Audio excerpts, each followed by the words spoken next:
నమస్కారం అండి. నేను మీ doctor Sandeep, cardiologist, Nizamabad Medicover hospital. ముఖ్యంగా మనము గుండె వ్యాధుల గురించి చర్చించుకోదలుచుకుంటే అందులో ముఖ్యమైనది గుండెపోటు. 60 ఇయర్స్ 70 ఇయర్స్ దాటిన వయసు వాళ్ళకి హార్ట్ అటాక్ కామన్ గా ఉండేది.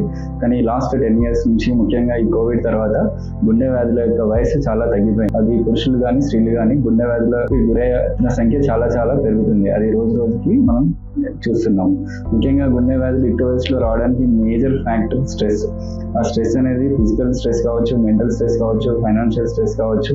ఇలాంటి స్ట్రెస్ వల్ల గుండె వ్యాధులు అనేది చాలా విపరీతంగా పెరుగుతున్నాయి. అది కూడా ఎక్కువ హార్ట్ అటాక్ కి కావాల్సిన జబ్బులు, షుగర్ కానీ, diabetes, hyper tension, cholesterol levels లో డిస్టర్బెన్సెస్ వల్ల గుండె రక్తనాళాలు కొవ్వు త్వరగా పూడిక చేరుకొని గుండె వ్యాధికి గురవలసి వస్తుంది. కొవ్వు పేరుకపోవడానికి గుండె రక్తనాళాల్లో మేజర్ ఫ్యాక్టర్స్ వచ్చేసి diabetes, hyper tension, smoking, stress, sleep తక్కువ అవడం, స్లీప్ డిప్రైవేషన్ అంటాం, కొలెస్ట్రాల్ లెవెల్స్ బాడీలో ఎక్కువ ఉండడం, sedentary life styles, physical stress తక్కువ, కూర్చొని పనిచేసే లైఫ్ స్టైల్ ఎక్కువ. ఇలాంటి రిస్క్ ఫ్యాక్టర్స్ వల్ల ఎక్కువ వయసులో గుండె జబ్బుకు గురవలసిన పరిస్థితి మనం చూస్తున్నాం.